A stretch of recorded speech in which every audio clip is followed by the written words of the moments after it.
Hello friends, Jenkins here, and this is DHL Pro Tips.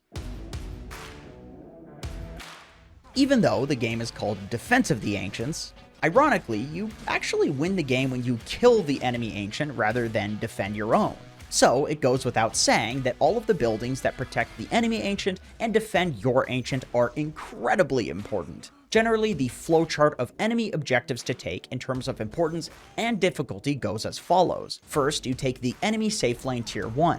The reason this tower comes first is because there is a massive distance between the tier 1 and tier 2 when compared with the other lanes.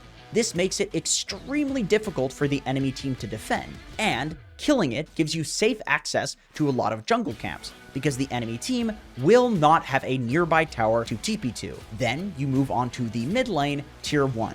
This comes second because even though it gives you access to more area than the enemy safe lane tier 1, it is way harder to attack, because you have to fight from the river with a low ground disadvantage. Plus, this tier 1 is very close to the mid lane tier 2, so the enemy team feels very safe defending this tower. However, if you take the enemy safe lane tier 1 first, then you can safely assault their mid tier 1 from their jungle, giving you the high ground advantage instead of them.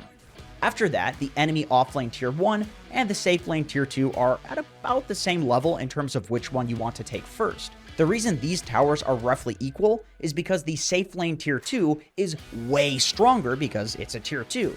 But it's very important because killing it means you can take the outpost.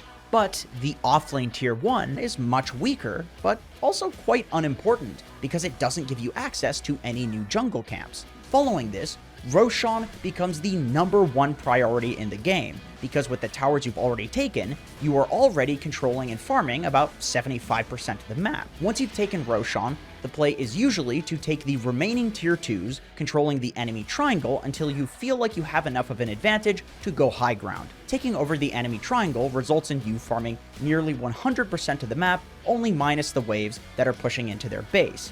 After controlling the enemy triangle for about 5 to 10 minutes, the play is to wait for the second Roshan. Once you've taken that, go straight for the jugular and push high ground.